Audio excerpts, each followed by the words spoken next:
Hello students, कैसे हैं आप सभी।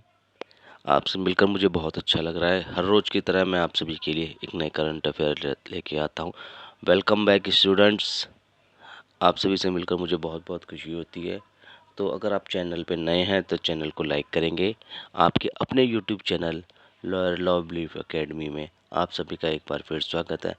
मैं रोजी की तरह आपके लिए करंट अफेयर्स लेके आता हूँ, लीगल करंट अफेयर्स, जो क्या आपके एग्ज़ाम पॉइंट ऑफ व्यू से बहुत अच्छे हैं। तो चैनल को लाइक करेंगे, सब्सक्राइब करेंगे और देखना ना भूलिए आपका अपना YouTube channel lawyer law belief academy. तो चलिए आज डिस्कस करते हैं। हम आज का जो पहला करंट अफेयर है वो है, और चलिए दोस्तों 7 मई के टॉपिक को डिस्कस करते हैं, लीगल करंट अफेयर को।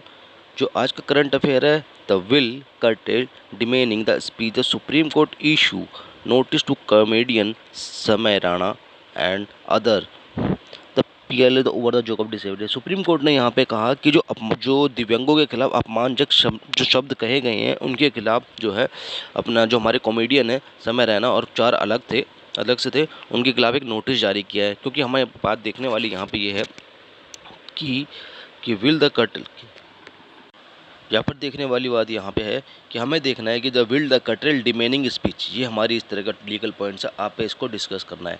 तो चलिए अगली न्यूज़ की ओर बढ़ते हैं। अगली लीगल न्यूज़ है the if the court can only set aside word the can not be a modify then the party will be forced to undergo the fresh around the arbitration. Supreme court ने कहा कि अगर जो मध्यस्थता है उसको, अगर मध्यस्थता को पुरस्कार को अगर रद्द कर सकते हैं, लेकिन उसे संशोधित मतलब उसे मॉडिफाइड नहीं कर सकते। अगर ऐसा करते हैं तो जो हमारी जो एक नई फ्रेश जो है प्रोसीडिंग से गुजरना पड़ेगा, जो कि एक ठीक नहीं है। तो यहाँ पे सुप्रीम कोर्ट ने इस बात को कहा।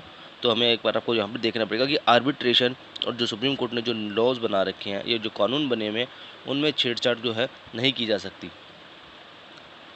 अगली लीगल न्यूज़ की ओर हम बढ़ेंगे। अगली लीगल न्यूज़ यहाँ पे है कि initiating the second foreigner tribunal case against the person already declared Indian is the abuse of process of Supreme Court. Supreme court ने यहाँ पर कहा कि किसी इंटरनेशनल जो कि फॉरनर व्यक्ति है, अगर उसको इंडियन की नागरिकता मिल गई है तो उसे, अगर हम उसके केस को दोबारा चलाते हैं तो जो ये प्रक्रिया है ये एक दुरुपयोग होगा हमारे कानून का, जिसमें भारतीय घोषित किया जा चुका है, उसके खिलाफ दोबारा से विदेशी ट्रिब्यूनल केस शुरू करना प्रक्रिया का दुरुपयोग है, जो सुप्रीम कोर्ट ने यहाँ पे कहा, जो कि ठीक नहीं है।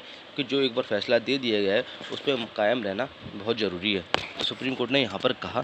तो चलिए अगली लीगल न्यूज़ की ओर बढ़ते हैं। अगली लीगल न्यूज़ आज की है कि Delhi High Court explain the concept of constructive res judicata से it's apply to writ proceeding has well as. Delhi High Court ने कंस्ट्रक्टिव रेस जुडिकाटा की अवधारणा समझाई और कहा कि रिट याचिकाओं पर लागू होता है। तो आपको यहाँ पे देखने वाला क्वेश्चन यहाँ पर इस तरीके का है कि आपको देखना है कि जो कंस्ट्रक्टिव रेस जुडिकाटा क्या होता है, आपको ये बताना है। साथ में आपको मुझे ये बताना है कि रिट्स क्या होते हैं, क्योंकि लॉ के स्टूडेंट्स हैं तो आपको पता होना चाहिए कि रिट्स क्या होते हैं, रिट्स कितनी प्रकार की होती है और कौन कौन केसों में कौन कौन से रिट्स जाती है। तो आज का ये होमवर्क है, फिर मिलेंगे अगले। यहाँ तक देखने के लिए धन्यवाद। फिर मिलते हैं अगली क्लास में नए टॉपिक के साथ।